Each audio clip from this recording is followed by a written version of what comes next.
जल्दी से इस लाश को ठिकाने लगा देते हैं। इतनी भी क्या जल्दी है? पुलिस, ये बता, ये लाश किसकी है? किसकी लाश है? सर हम नहीं जानते ये कौन है। तुम जानते इसको? नहीं साहब, हम नहीं जानते। ये लाश यहाँ आई कहाँ से? हमने तो इसको देखा तक नहीं। हम तो घर जा रहे थे सर, हमें नहीं पता ये कौन है। बाहर ना पुलिस की गाड़ी खड़ी है, तुम दोनों तो बचोगे नहीं, फांसी लगेगी तुम दोनों को। पर फांसी लगने से पहले असलियत जानना चाहता हूं कि एक बेहोश औरत को तुम दोनों ने क्यों मारा। वजह बताओ मुझे। आप बचने वाले नहीं हो, छुपाने की कोशिश मत करो, क्योंकि कोई फायदा भी नहीं है।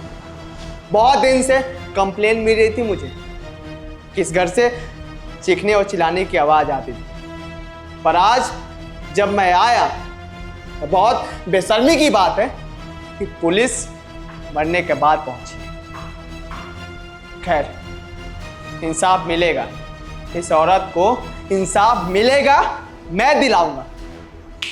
क्यों मारे हो? वजह बताओ। सर मैं आपको बताती हूँ सारी बात क्या है। सर ये ना इनकी वाइफ है और मैं इनकी भाभी, मतलब इसकी जेठानी हूँ।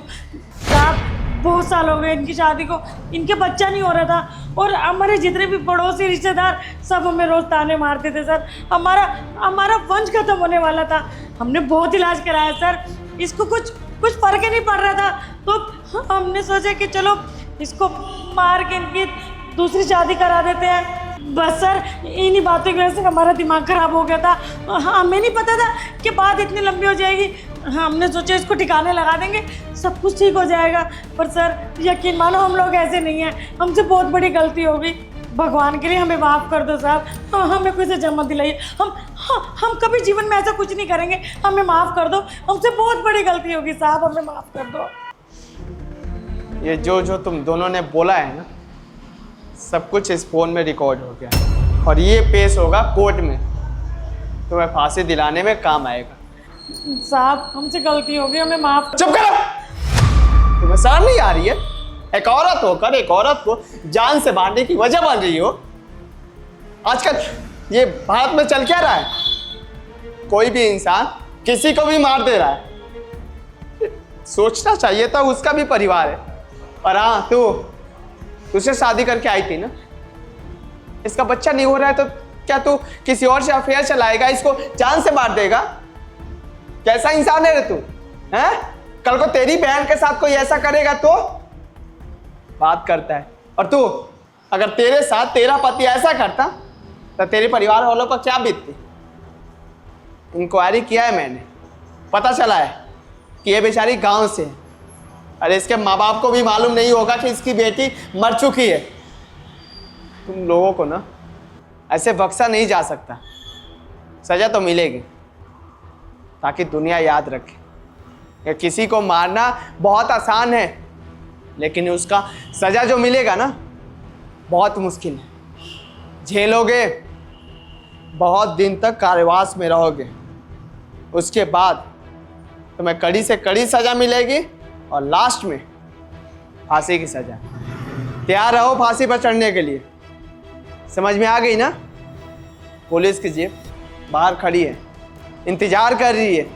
तुम दोनों को दुनिया की कोई ताकत नहीं बचा सकती। अगर कोई भी कानून तुम्हारे पक्ष लेकर लड़ने की कोशिश की या फिर कोई भी कोर्ट में कोई भी वकील तुम दोनों के साथ खड़ा हुआ, मैं अपनी जान दे दूंगा, लेकिन तुम दोनों को सजा जरूर दिला कर रहूंगा। समझ में आई?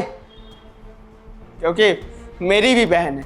मैं पुलिस वाला हूं तो क्या हुआ, मैं समझ सकता हूं। किसी का परिवार उजड़ता है ना, उस परिवार के बाप के, माँ के ऊपर क्या बीतती है मुझे अच्छे से मालूम है। तुम दोनों के लिए जीप खड़ी है। ओए, भागने की कोशिश मत करो, समझे ना? अच्छा नहीं होगा। राय मन से चलो। चलो, वेट कर रही है पुलिस की जीप, वहाँ पर पुलिस भी खड़े हैं। ज़्यादा चालाकी करने की कोशिश की ना तुम दोनों के साथ अच्छा नहीं होगा। Get out. साहब हमें माफ़ कर दो, हमसे बहुत बड़ी गलती हो गई, हम ऐसे कभी कुछ नहीं करेंगे साहब। हाँ साहब, हमें बस एक आखिरी मौका दे दीजिए। ऐसी गलती जीवन में हम कभी दोबारा नहीं करेंगे। कोई फ़ायदा नहीं है हाथ जोड़ने का। तुम दोनों ने जो किया है ना, माफ़ी के लायक नहीं है। सज़ा तो मिलेगी। पुलिस खड़ी है बाहर, जाओ यहाँ से।